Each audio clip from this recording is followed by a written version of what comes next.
Hello, welcome to Own Your Wellness. My name is Julie Ann Meyer, and I am excited to be here today. I've got a guest that I have been wanting to speak with for, goodness, I think it's been almost 2 months now. It's been on the schedule for a while now, but it's finally happening, and I am beyond excited because we actually have quite a bit in common, more than she even knows about. Her name is Constanza Roeder. Let's bring her on. Hello, my new friend. How are you? Hello. Well, we're obviously in sync because we're wearing the same color. So yes. I didn't even think about that. And blue's my favorite. So hey. So why don't you tell us a little bit about yourself and your own wellness journey? Ooh, okay. That's it's a big question. So I came to this idea of wellness and health pretty early in my life, probably earlier than most, because I was diagnosed with leukemia when I was 13 years old. And all of a sudden, everything in my world centered around my health. And I had 130 weeks of chemotherapy over the course of 2.5 years. And that leaves a mark on your body and your psyche and your spirit. And that journey back to wholeness and wellness was really a harder process than going through treatment. Honestly, that was the hardest part of like, how do I learn how to live after cancer? Like it's this kind of weird thing. So I went through all that treatment. I have been cancer free for, let's see, like 19 years. Yay. So yes, my anniversary is coming up next month. And yeah, like I said, that after time was really tough because they pumped me full of poison and then sent me out on my way. Like everything was going to be fine. And it had wrecked like my gut health and I had several chemos that were neurotoxic. So like my mental well-being was all kind of messed up. I went into a really deep depression after treatment that lasted for many years. And there's just the trauma, processing the trauma of going through that is, as a young person, is, as you can imagine, very challenging. So I kind of plunged into just health and wellness world, and because there were some long-term side effects I was experiencing that my doctors didn't have any solution for. And at one point they're like, well, this is just your new normal. And I was like, no, not just, I'm 16 years old. I have a long time to have to hopefully at that point, I hopefully have a long time to have to still live and live as fully as I can, as joyfully as I can. I love your intro. And so I really had to dig in and kind of invent my own wheel. And this was before there was a ton of resources on the internet. Like now there's like so much information and it's so readily available. But 2002, that wasn't, there was the internet. It was around. Like I'm not that old, but anyway, like AOL times. Yeah, there's still some dial-up happening. Anyway, so I found a naturopath that helped to heal my gut at a time when no one was really talking about the microbiome and the impact it has on our health. And I'm so fortunate, like I'm so grateful to her that I found her and that she was able to do that. Like for instance, I had lost a lot of weight on chemo and then gained a lot of weight afterward, and I couldn't lose weight. I couldn't get back to kind of a healthy. I didn't feel like I was in my body anymore. Yeah. I trained for triathlons. I ate healthy, and nothing. Just nothing was happening. And she changed my diet and put me on stuff to heal my gut. And in a matter of a month, I lost like 15 pounds. I felt like awake for the first time in years. It was a pretty significant shift. And so that was kind of like the physical, some of the physical parts, some of the beginning of that physical path back to health. And then the emotional, mental, spiritual aspect that took a lot longer. And I was really fortunate to come from a a family that was very musical and arts inclined.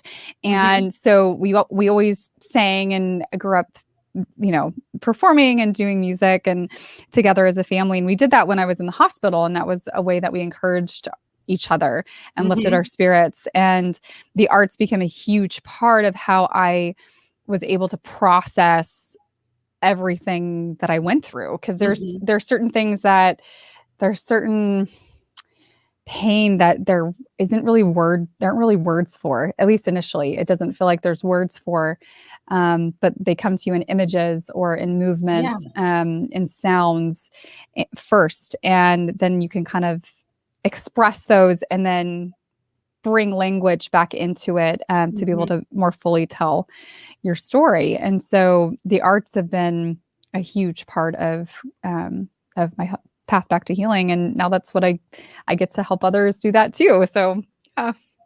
I love that so much. I just thought about a zillion different questions and comments because good luck.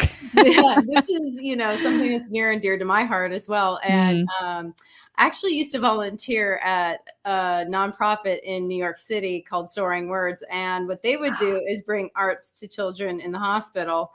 And so, it's definitely something that's special to me. So I appreciate what you do because people don't understand the significance and the correlation between arts and health. They don't understand that the creativity has a connection and, the joy that can come from it. So I definitely want to touch on that. But something I really, really, really want to acknowledge is that, you were done with the chemo, but then nobody teaches you how to be well. Nobody teaches you how to recover from that. It's like, okay, you're healthy now. And you might not have cancer at the moment. That doesn't mean that you're healthy. Right. And, those particular doctors no longer can, help you. But I love that you were able to find a way. And man, back then, naturopaths, what is that? Like that, you might as well whip out a voodoo doll or something because that was so weird. Thankfully, I grew up in Santa Cruz, California, which is kind of the hippie capital of the world. And so there are people there that were a little ahead of their time, a little on the fringe, but it wasn't as abnormal in California where I grew up. That's true. That is true. That's where my cousin lives, and she's on the fringe, but love her. She and I would get along really well. So, but that's where she lives. I get it. Yep. But for somebody that is, I want to touch on the fact that you weren't willing to accept that this is going to be your new normal, because a lot of, especially in the United States, we look at the person with the white coat and we say, oh, they know better than I do. And then listen. And then all of a sudden that's our future instead of saying, okay, I hear you. However, I choose to disagree.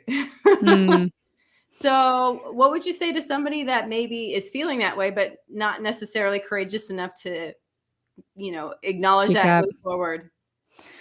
That's a really tough one. I think building an awareness of the wisdom that comes from your own body and the instincts that bubble up from your own body. Like there was this real visceral reaction I felt when they were telling me that was just like, no, there's something wrong and it needs to, there's an answer out there for this can get fixed. And so I really leaned into that. And it's one of these tough things where, especially for young people dealing with health challenges, for young adults, especially young adults and teens, women, especially young women specifically, we don't always get taken seriously or listened to, and not because there's malice out there among healthcare workers. It's just they don't want to look at someone who seems young and healthy and admit that there might be something terribly wrong, and that can happen. Actually, a lot of young adults, adolescent and young adults with cancer are diagnosed in the emergency room after spending sometimes months pursuing healthcare treatments, options for real symptoms, severe symptoms that they're having that just keep being passed off as, here, you have an infection, here's antibiotics, or here, it's this, just, you need to rest, you're just stressed out, there's all these excuses. And unfortunately, then they get diagnosed at later stages and in a crisis situation. So because of that, or that's one of the reasons that goes into, in cancer world, our most at-risk demographic right now is the adolescent and young adult population. And they're underrepresented in clinical trials. It's a pretty complex time of life to have cancer as far as psychosocial issues. Cancers behave differently. Their prognosis haven't improved as much, on and on and on. Anyway, so there's a movement to really help target young adults with cancer and provide more survivorship care, and to educate doctors to really listen and dig in, just do simple blood tests. Like if you have a young adult coming in, do simple blood tests. And then other groups that are coming around to support young adults with cancer, to encourage them to ask those questions, to not settle, to take ownership of their treatment and not just kind of accept things at face value.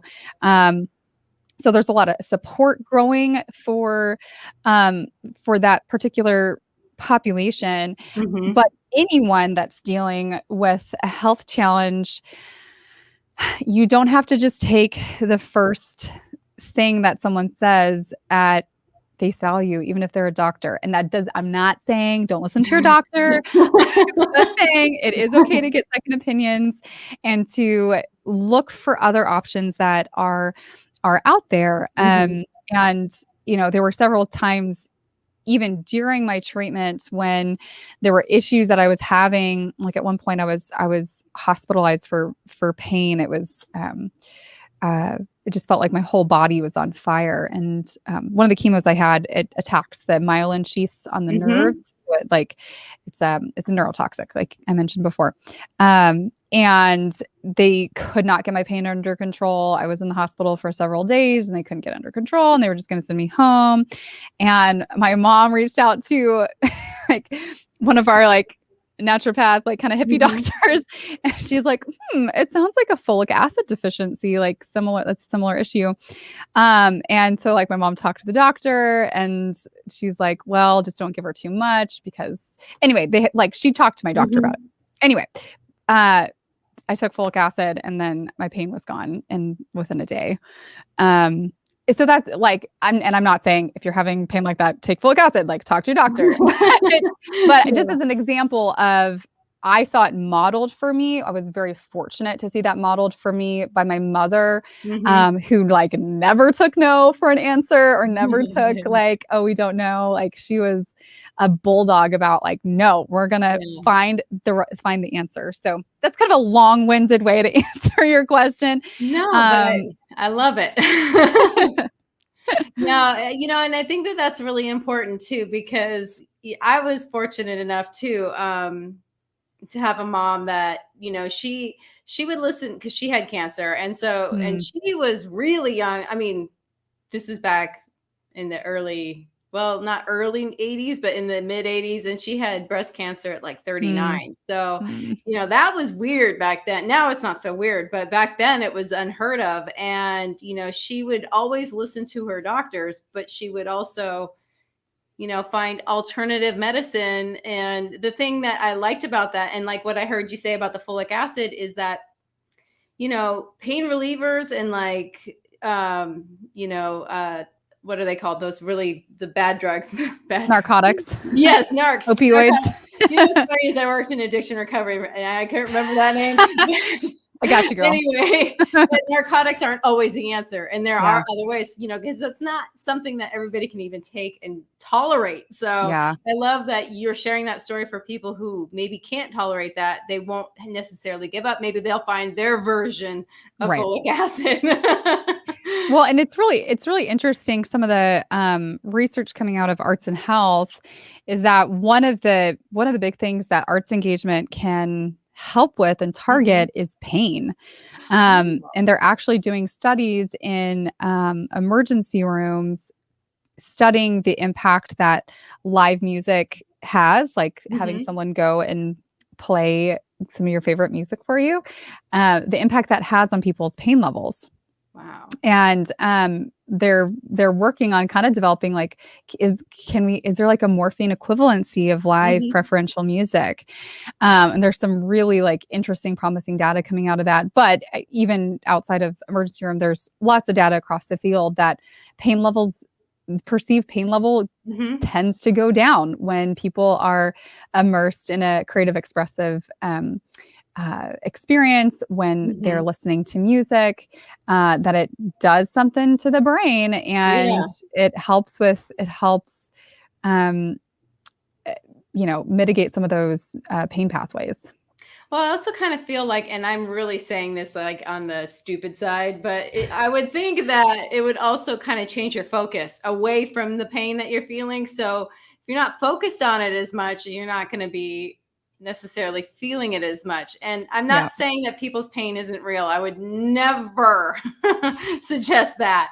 But I will say that a lot of the times, we can feel things more or worse if we happen to be focusing on it. Which if it hurts, of course you're focusing, Yeah. And it's something like I've dealt with a lot of chronic pain as well post-treatment. And I've worked with some really great practitioners about dealing with my chronic pain. And I've learned a lot about how our brain and our body, the brain-body neural relationship that we have with pain. And when people say like, oh, it's all in your head. Well, it's like, it kind of is like the pain is our brain's response to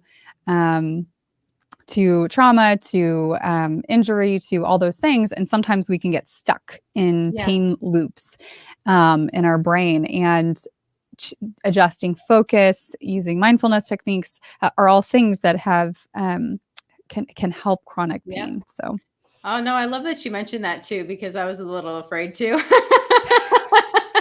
That it is kind of all in our heads. It is, but also it feels real. I'm not saying that you're not feeling it. I'm just saying. Well, I think that term used to be weaponized. Like it's all in your head as a way to like, we don't know what's going on, so you must be making this up to like dismiss it. But now we have the science is like, yeah, it actually is in our head, but we don't have control over it. Like we're not choosing necessarily to be in pain, or we're not making up pain. The pain is real.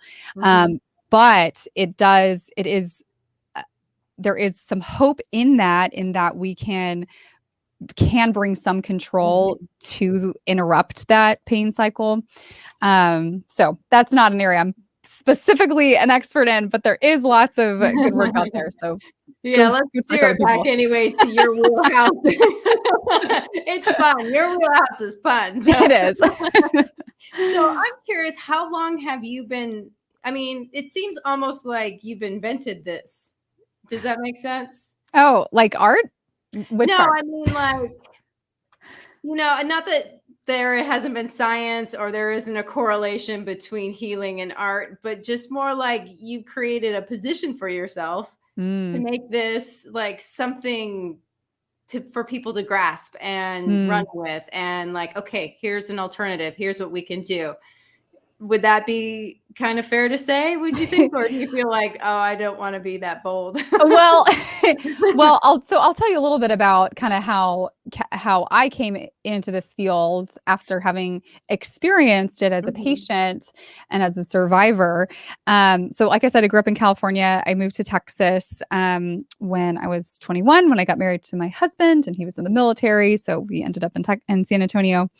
And I wanted to find a place to volunteer in cancer community somewhere. And I found out that we have the largest inpatient adult oncology unit in South Texas, in this part of the country, is in San Antonio. I was like, oh, well, that seems like a great place to start. I'll go and just volunteer. We'll just see what I can do. And I'd never been on an adult hospital, much less an adult oncology unit. I'd only ever been in pediatric hospitals. I was like, oh, this is not good. And it's like, this is a healing environment. Where are the activities and the color? And, it just was kind of drab. And this was one of the top hospitals in the country. And it's not, this was just kind of standard of care. And we have a lot of old infrastructure in our healthcare systems, and hospitals do the best they can, so I'm not disparaging them, but there was a lot of obvious need where so many of these patients that I worked with lived in the hospital for months at a time and couldn't leave the unit, didn't see the sunlight, couldn't go outside, couldn't leave the unit. People couldn't come to visit them. It just was a really lonely, depressing place. And cancer is already isolating and can be depressing. Can we do something with these environments to make it to bring life and joy and beauty back into the space, which we so need as humans in order to survive and thrive? And so I studied music in school. I studied voice. And so I started going room to room and singing for patients, and just go in and be like, hey, what music do you want to hear? And so find something that I knew, and then I would sing for them. And the transformation that I would see is just, it's just stunning. And it's hard to even put to words. You kind of just have to see it. But it was fascinating to see how much it holistically impacted patients and their care team. For example, we often get referred, one of the types of patients that we get referred a lot in our program is, which I'll talk about in a second, are belligerent patients who are being non-compliant, patients who are really grumpy and aren't enjoying their nurse's company. And so they'll come and find us, can you go in and play music for him? So for instance, there was this one time where there was a guy that was on the floor, and he had refused, it'd been day 4, he'd refused to take a shower. And daily showers are really important in the hospital. It helps you prevent hospital-borne infection. And with an immunocompromised patient, this is really important. He had been refusing to take his medication. He had kicked all of his care team out of the room. He would not let anyone in the room. His nurse came and found me. I'm like, can you go and play music for him and see if he'll accept music? I was like, I can try. So I went in and I knocked on the door, and he's like, what? And then I was like, would you like to hear some music? And he's like, oh, yeah, sure. Come on in. And so we talked about music, and we laughed, and we sang oldies and country music and all kinds of stuff. And when I left, his nurse went back in, and he consented to take a shower. He consented to take his meds. He let his doctor back in his room. Something that happens to us when we're experiencing a traumatic experience is the armor goes up because we're scared, and we sometimes regress, and we have all these coping mechanisms that our body and our mind is using to try to protect us. But then sometimes it prevents us from making good decisions that help our health.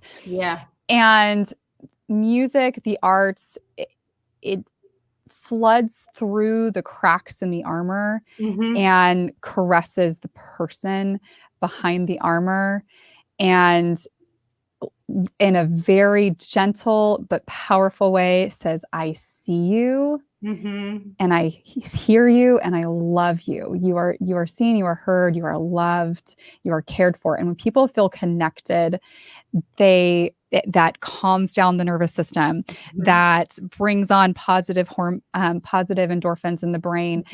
It cools down that fight or flight response, and then they're more able to, one, that's a more healing state for the body to be in, and also they're able to make better decisions for their health. So that it was undeniable that this was a really powerful thing. And I from there, discovered the field of arts and health, that there's actually lots of organizations. You mentioned the one in New York that do this work in institutional and community settings. And it's happening around the world. And so I looked at lots of different programs and then started Hearts Need Art as a nonprofit here in San Antonio, Texas. So it's the nonprofit's Hearts Need Art Creative Support for Patients and Caregivers. And we identify local artists and musicians in the community and train them how to safely engage patients and healthcare staff in the arts in the hospital. And it's pretty amazing what we get to do and what we get to see. You know, I'm completely moved and inspired by you. And I've been doing this show for quite a while now, and I've never felt like crying, and like not in a negative way, just like, I'm just so touched. And well, that's the work that we're in. I'm like, no, Yeah. but I just, you already don't feel well. So it's like people try, that's the one thing you can control is your body. Like no, I'm not going to take a shower. No, I'm not going to take my medicine, just because it's like that defiance. And it's coming out in a unproductive way, but I completely understand it. I totally understand where it's coming from. Well, and that's something that the arts brings back in is it gives choice. Exactly. Like a lot of time, like, we go in, it's not a prescribed thing. It's not something they have to do. It's not something that's like their doctor told them, whatever. They always have a choice. And that begins with, do you want to do this or not? And then from there, it's what kind of songs do you want? What kind of image do you want to create? What kind of paint do you want to use? Like whatever it is, there's choice all along the way. And even if that choice is no, that may have been the only thing that they felt they had a control of over that day. It was saying no to us. And that is a success. Just bringing back that element of choice, giving bringing back that element of some control and agency. It's anyway, so even no's are part of the benefit of the program. I love that so much. Man, that's got to really change your perspective on life too. I mean, as the person who's hearing the no, like, woo, spear fingers, jazz hands, it's a little jarring for some of our new artists when they first are like, no one wanted to do art with me. I'm like, great, so you gave them choices, and they're like, really? That's awesome. Oh my goodness, we have to go to a commercial break. So just one moment, we'll be right back. Oh, I don't even want to go to commercial. This is one of those conversations that's just so much fun that I'm just having a blast. But for those of you who are watching us live, hopefully you can find us on Facebook. If not, YouTube also, and obviously TV. But you are appreciated, and we'll be right back after these messages.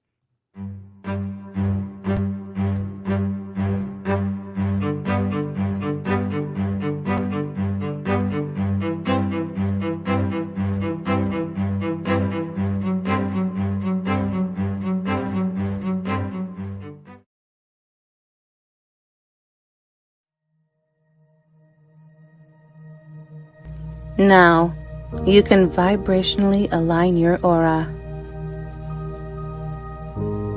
You can gain a larger and spiritual perspective on life, relationships, God, people, wellness, and money. You can also have moments of meditation and reflection any time of the day. And reading the thrilling, adventurous, and mystical story of Shiga will just add more faith to your daily experience of the mystery of the universe.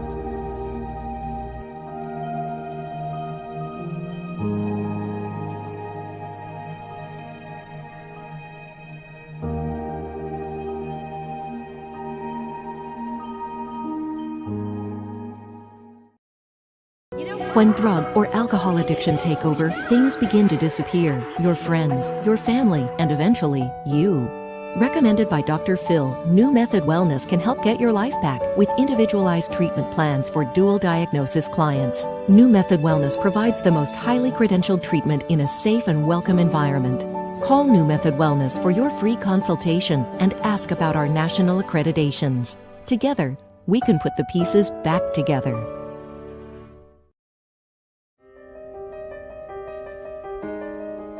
As human beings, we are meant to thrive in an environment where true love is shared,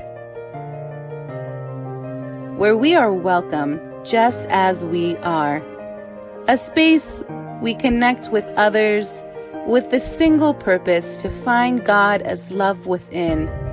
A place we learn to raise our consciousness and vibration for happiness, wellness, and wealth creation. Transformative, an online spiritual gathering for everyone. This invitation is sent to you by www.livingfaithschool.org.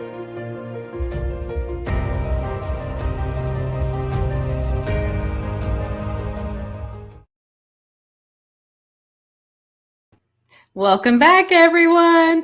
I don't even want to waste any more time. Let's bring our guest back on. I didn't even play every single commercial because I'm like, this is so good.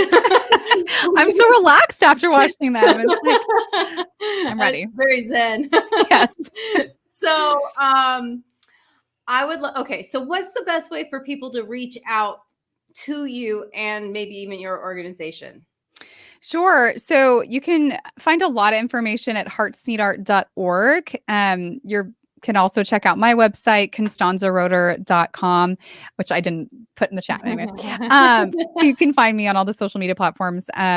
But you can also check out our podcast, which is called Arts for the Health of It. So if you want to, yeah, that's a little bit cheeky. We kind of like it.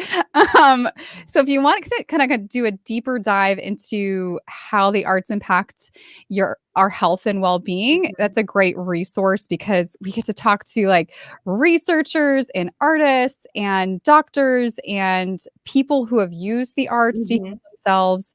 It's so fun. And I get to talk to like some of my heroes and find new heroes, and we have a great time, and I think you would get a lot out of that. We try to include something practical in each episode that you can do to engage in the arts and experience the health benefits of arts engagement. I love that so much. And when is your podcast? We release every Wednesday, and you can go to heartsneedart.org and click on the podcast tab, and we're on all the podcast platforms. Arts for the Health of It. I love that. And then also, if they want to check out Instagram, this is where they go for. Yep. Okay. Awesome. And then also we have you as well, but here we go that way. And then if anybody wants to find your website, they can write down your name real quick. That's it. That's how you spell it. Exactly. I love that so much.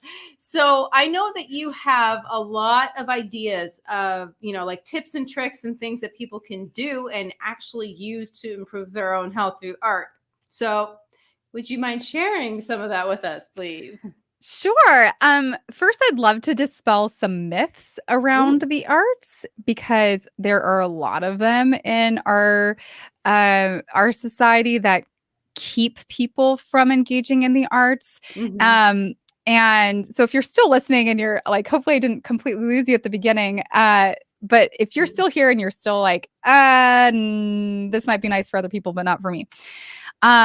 We work primarily with adults. It's much easier to engage children in the arts because we're born creators. Some of our first movement is dance, and our first mark making is very expressive and art-like.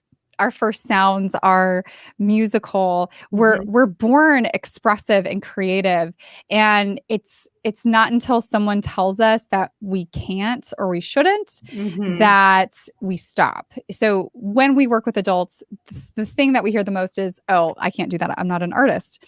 And when I ask further, there's always a story of wounding around their creativity. They had an art teacher that told them they couldn't draw. They had a choir teacher that told them just to mouth the words to the song because they couldn't sing in tune. They had a sister or brother that made fun of them, or a parent. And some of that is around this myth that there's talented people and untalented people, and only the talented people should do art. Otherwise, it's frivolous or like you're just not allowed, only if you're talented. And that's never how it's been. Like in human history, everyone communally engaged in the arts. And yes, we had arts leaders, we had song leaders, we had dance leaders, but everyone participated. And this like good or bad value wasn't as prominent. And we've kind of professionalized something that is fundamental to being human and to human health and wellness. And it's really dumb because we don't do this with any other subject. We don't go to kids and are like, oh, you're a little bit slow to read, so you're just not a reader, so we're just gonna not teach you how to read. Like that's ridiculous. Like, because reading is essential for human thriving in our society, and arts literacy is essential as well. And you do not have to become a professional artist or musician or writer or dancer in order to enjoy the health benefits. In fact, there's data showing that, like, for instance, there was a study that had a group of people that were engaging in a visual arts activity, and they took saliva samples before and after and measured the hormones in the saliva before and after, specifically stress hormones. And they found that after the arts activity, that cortisol levels significantly declined after 45 minutes of art making, which is great. We know excess cortisol does all kinds of nasty stuff in our bodies if it just sticks in our bodies. But what they found that was kind of surprising, they weren't expecting, is that there wasn't a significant difference between people who were professional art makers and people who were kind of doing it for the first time. That the skill and background didn't seem to matter. Like you still got the health benefits.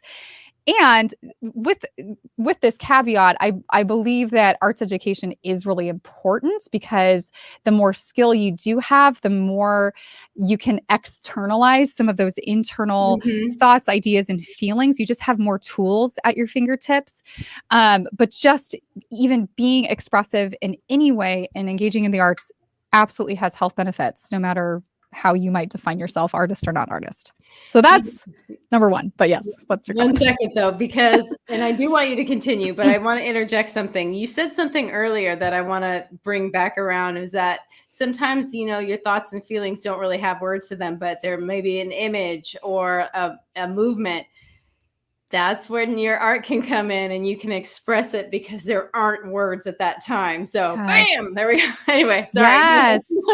Yeah. And you don't really have to, try hard. So this might look, well, we'll get to some of that in a minute, like what this can look like in your life if you're not a professional. But anyway, that's the number one myth that we come against a lot. And then there's also some other myths in our society about who is or isn't allowed beyond just talented or untalented. Sometimes it comes down to age. Sometimes it comes down to gender. And like, oh, like arts is kind of sissy stuff or whatever. And it's like, okay, well, don't tell guys doing the haka that it's not manly. Like, it's part of manly stuff. And yes, it's dance. So, it's for everyone. It's, there's an ethnologist, her name's Ellen DeSanayak, and she studies the role that the arts have played, throughout history within different cultures. And she found that arts engagement, arts and culture was a way that people returned to psychological and social equilibrium. So it's this thing that we find that we instinctively turn to in the extremes. So you might be able to go through kind of your daily life, like just going to work, whatever, and like, okay, fine, like you don't think about the arts, but like fall in love and all of a sudden you're a poet, or have a child and all of a sudden like you want to just sing over that child, even if you're like, it's out of tune, like it doesn't matter. Or on the other end of the spectrum, you experience something really serious as a person, as an individual, or as a community. And what did we all turn to during COVID? Music. People were singing from their Yep. balconies to encourage each Mhm. other. People were taking up artistic hobbies. People Yep. were watching Tiger King. Like, we need the arts. We need these forms of expression, and we instinctively go to them. And we have to learn these skills. We don't have to. We can learn them later, but it is the most helpful if we can learn these skills before we like so desperately need them. It should be part of our daily experience. And we're getting to the point where, you know, you go to the doctor and they tell you you need to exercise, you need to sleep well, you need to eat nutritious food, you need arts and cultural engagement. Yes. There's studies coming out of the United Kingdom. Are you familiar with the cohort studies that they do in the UK? No, I'm not. So they take all the babies born in a particular week, and they enrolled all of them in a lifelong study with permission. Like, they didn't have to enroll, but like everyone enrolled, and they gather millions of data points on them throughout their lifetime. They make the data available to researchers, and they're looking for different social determinants of health and all kinds of different factors. And then they base their healthcare system on these findings. Wow. So in the last few years, they've been some researchers that have been looking at the impact that arts and cultural engagement has on our health and well-being. They're finding some pretty startling things. For example, we all know that to prevent chronic pain later in life, you got to move it or lose it, right? Exercise, we're told so much, you got to move, you got to like do the yoga, do the running, whatever. And so they were looking at that as a factor for mitigating chronic pain, but they rolled in like, okay, well, what about cultural and arts engagement? What role might that play? And so the study did find that regular weekly moderate exercise reduced the incidence of chronic pain by 26%. But they also found that once a month, arts and cultural engagement reduced the risk of chronic pain by 25%. Just one time a month. That's amazing. So they're like finding these things and they're like, oh, this is really interesting. So they have developed something called social prescribing, because there is a lot of financial output at the general practitioner level and a lot of it was coming from, they're looking at the data, a lot of it was coming from people who were kind of repeat offenders. They were coming in a lot for this and that. And it just like, they just weren't really thriving. And so they set up a system of link workers in each community that knows the community, knows the resources in the community. And now a general practitioner can prescribe a person to go and see the link worker. The link worker gets to know them. What are your interests? And they get them connected into the community. They send them to an art class. They send them to a choir or a bowling league. You know, there's recreational things in there as well. And the healthcare system pays for it. And it's lowering the cost of care. Wow. Overall, when people are engaging with expressive arts, when they are connected in a community, the arts are one of the most powerful connecting agents that we have, one of the most powerful connecting technologies that we have. And loneliness, we know, is so deadly. And I know I'm going on and on about this. Anyway, but the point is that it's already working in other countries. They're piloting social prescribing, what that might look like in the United States. So there very well may be a day soon where your doctor prescribes you arts engagement. I love that so much. We don't have to wait. We can just do it on our own. Yes, that's the great thing. Please don't wait for your doctor to tell you to do it. So you mentioned before that you don't need to be an artist to benefit. So how do you get people who are like, I'm not good at this? You know, I mean, what does it look like? Sure. So, if that's the reaction we get, it depends on the art form. So if it's visual arts, it's, oh, great, that's fine. Let's go do bad art then. And it just like, we work on lowering the barrier of entry. So what are activities that are really accessible, that are still really fun and satisfying to do? We just got to lower the barrier of entry. You don't have to like draw a flower that actually looks like a flower the first time that you try to draw something, like you can scribble and doodle and have kind of free expression and kind of abstract art, and which is so satisfying. Like, oh, sometimes when I'm frustrated, I just take a color pencil and I like take whatever color I'm feeling and I like I scribble on a page. And then it's out of my body. Exactly. It's not stuck. And then all of a sudden it's this raw material that I can see, that I can transform any way that I want. And I have more agency and power over it. It's really, really powerful stuff. So there's that. We also do things like ukulele lessons, which ukulele is actually a pretty accessible instrument. You can pretty much learn how to play a song within one sitting of just, you got to learn a couple of chords and then you can strum and it sounds like a song. And so we try to find things that are accessible, that are low barrier of entry, and kind of meet the patient where they're at, whatever they feel like is accessible for them that day. Well, especially if they're not feeling well, if they're not really interested in like becoming the next Rembrandt, right? Or the next Mariah Carey or whatever the case may be. It's just, you're just trying to enjoy yourself a little bit. Yeah. And it's about the process over the product. That's kind of the big thing. Like the end product, you actually can not like, but the process of creating it can be really fun and enjoyable and beneficial. No, absolutely. And something you said too that I love is that, you pick a color and it's, our moods have colors to us. I mean, it might be different for you than it is for me, but if I can just get that out, then it's no longer taking space in my cells, in my body. It's not, instantly, it's so much better. So I love that you mentioned that, because that is important. Absolutely. So do you teach things as well? Like you mentioned before about meditation and things like that. I mean, would that be considered an art? Yeah, that's a really good question. At one point in our organization's history, we actually had a program called Music and Movement, and we would bring in yoga instructors to do kind of meditative movement and incorporate kind of more traditional forms of meditation. Actually, the very act of in creating art can be a very mindful and meditative practice.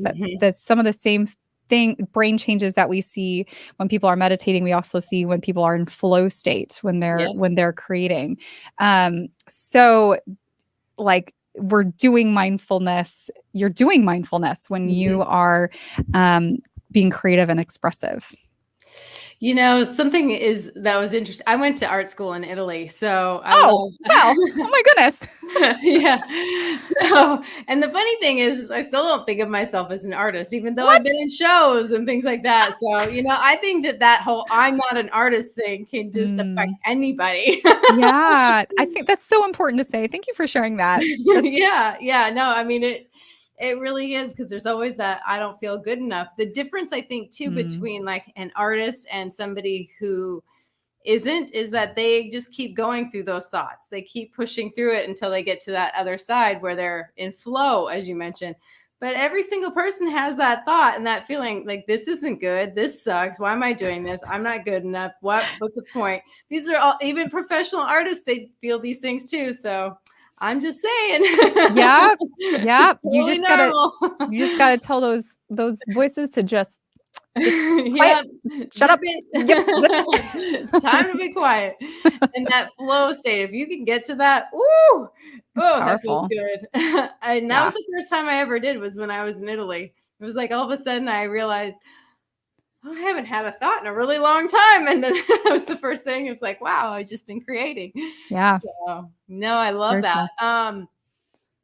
So, a lot of things too, not everybody's in Texas. So would you suggest maybe, I don't know about you, but for me, sometimes if I just want to create and I'm not feeling, like I want to create something out of nothing, I'll do a coloring book.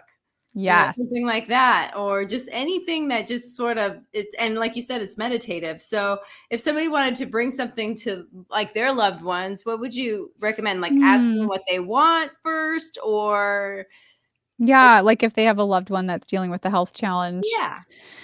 Yeah. I mean, I would really say what we really work on doing is meeting people where they're at. And we might offer our services for weeks before someone says yes, because it really, they need to recognize that it's something that they want to do and that they give that consent.